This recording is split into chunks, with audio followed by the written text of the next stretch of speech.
Assalamualaikum warahmatullahi wabarakatuh. Alhamdulillahilladzi wa kafa. Wassalatu wassalamu ala nabiyyina Mustafa wa ala alihi wa ashabihi wa man i'tafa amma ba'd. Pertama-tama, marilah kita panjatkan puji syukur kehadirat Allah Subhanahu wa taala yang telah melimpahkan kita rahmat dan karunia-Nya, khususnya nikmat kesehatan. Salawat serta salam tak lupa kita kirimkan kepada baginda Nabiullah Muhammad sallallahu alaihi wasallam, kepada para keluarganya, para sahabat, dan para pengikutnya hingga akhir zaman.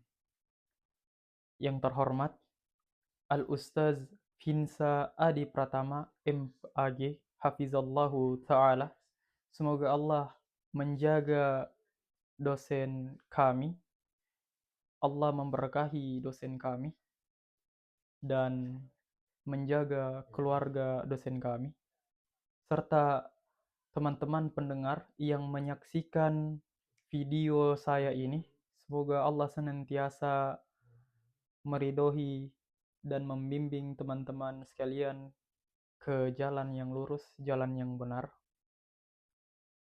Saya Ahmad Nur Daim dengan NIM 2022 02 01 01 050, program studi Hukum Keluarga Islam, mata kuliah Filsafat Hukum Islam.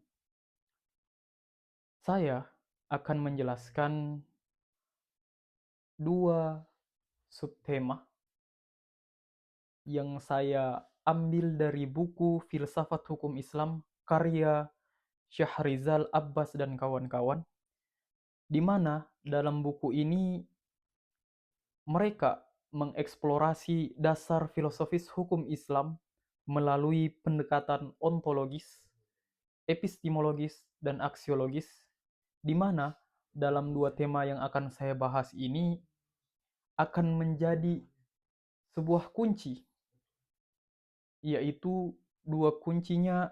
Kunci pertama, saya akan bahas tentang keadilan dalam konsepsi fikih di halaman 244.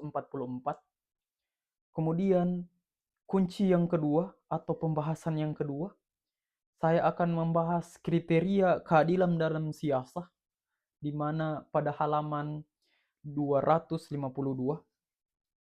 Pada kedua tema ini akan merefleksikan integritas antara nilai-nilai transendental, teosentris, dan kontekstual antroposentris dalam hukum Islam itu sendiri. Kita masuk ke keadilan dalam konsepsi fikih, pembahasan pertama pada halaman 244 sampai dengan 251. Kita definisikan terlebih dahulu apa itu keadilan. Keadilan atau al-adalah dalam fikih didefinisikan sebagai penempatan sesuatu pada proporsinya, baik itu dalam haknya Allah, ibadah, maupun haknya manusia, muamalah.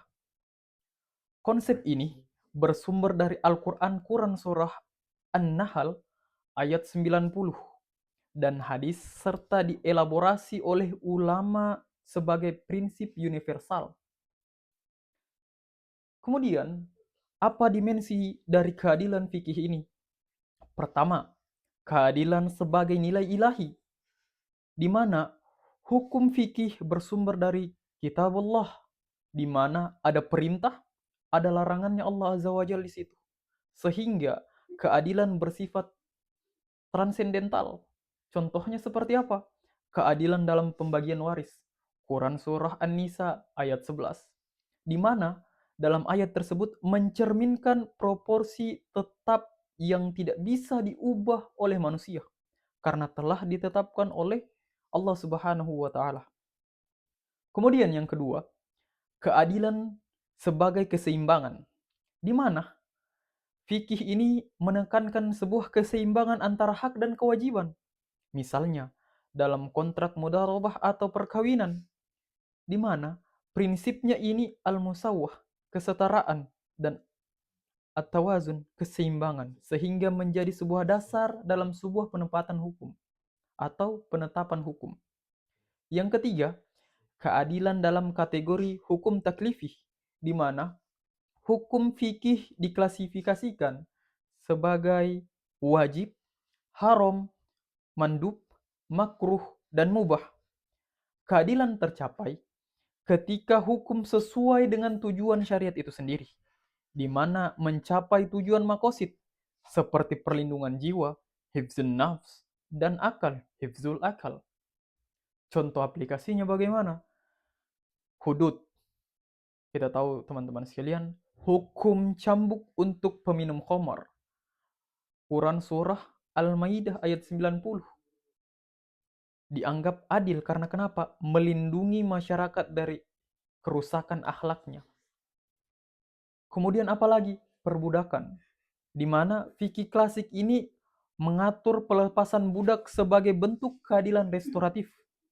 Meski konteksnya itu modern, namun dia menuntut untuk direvisi. Sehingga apa? Yang perlu kita garis bawahi di sini teman-teman sekalian, bahwasanya keadilan fikih ini bersifat dinamis, nilainya absolut, tetapi aplikasinya dia kontekstual.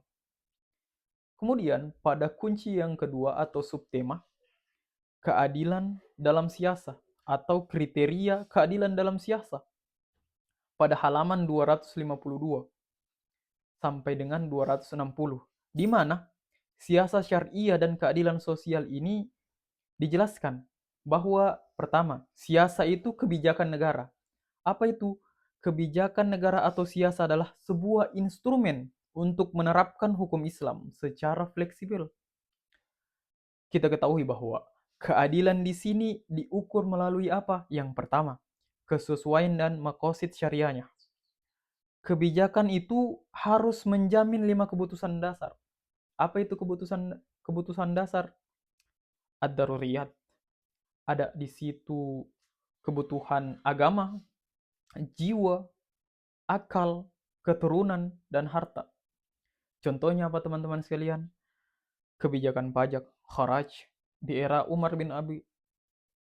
di eranya Umar bin Khattab, menyesuaikan dengan kondisi ekonominya masyarakat pada saat itu. Kemudian yang kedua, prinsip maslahat dan mafsadatnya ada. Dalam sebuah keadilan, dalam siasa itu sifatnya dia utilitaris. Kebijakan dipilih berdasarkan sebuah analisis manfaat atau maslahat itu sendiri dan mudarat atau mafsadat itu sendiri. Contohnya, di mana ada namanya pelarangan untuk memonopoli. Untuk melindungi apa? Untuk melindungi pasar dari eksploitasi yang berlebihan. Kemudian yang ketiga, di mana ada partisipasi publik di situ. Keadilan politik mensyaratkan musyawarah, Quran surah Asy-Syu'ara ayat 38. Seperti dalam penempatan atau penetapan konun. Hukum positifnya Aceh di sini. Yang melibatkan apa? Kolaborasinya antara ulama dan masyarakat. Jadi kita ambil sebuah studi kasus di mana konun dan fikih ini berkolaborasi. Konun syar'i yaitu aturan negara yang sejalan dengan fikih. Misalnya undang-undang perbankan syariah. Ada juga konun wad'i, aturan sekuler yang bisa diadopsi selama tidak bertentangan dengan syariat. Misalnya hukum lalu lintas. Kemudian apa kriterianya? Kriteria keadilannya integrasi antara kepastian hukum konun dan nilai-nilai Islam atau fikih itu sendiri. Sehingga memiliki sebuah tantangan kontemporer tersendiri. Yang pertama, dengan adanya globalisasi. Keadilan siasah itu diuji dalam isu HAM. Banyak sekali isu HAM. Isu-isu hak asasi manusia dan kesetaraan gender. Kemudian yang kedua, tantangan kontemporernya itu pluralisme hukum. Negara muslim itu harus menyeimbangkan antara hukum Islam dengan konvensi internasional. Sehingga apa? Fikih di situ menekankan sebuah keadilan sebagai nilai ilahi yang tetap, tetapi aplikasinya mempertimbangkan konteks urf sesuai zaman. Kemudian, Dalam siasa itu dia menekankan sebuah keadilan sebagai kebijakan yang adaptif, yang berorientasi pada kemaslahatan publik itu sendiri. Jadi, kuncinya teman-teman sekalian, teman-teman pendengar, keadilan dalam Islam bukan hanya normatif, tetapi juga empiris. Begitu juga integrasi fikih dan siasah membentuk hukum yang adil, baik secara teologis maupun sosiologisnya. Mungkin itu saja yang bisa saya sampaikan kepada teman-teman pendengar. Jangan lupa like, subscribe, and nyalakan lonceng notifikasi. Anggun dalam moral, unggul dalam intelektual. Haza sallallahu ala nabina Muhammad. Summa assalamualaikum warahmatullahi wabarakatuh.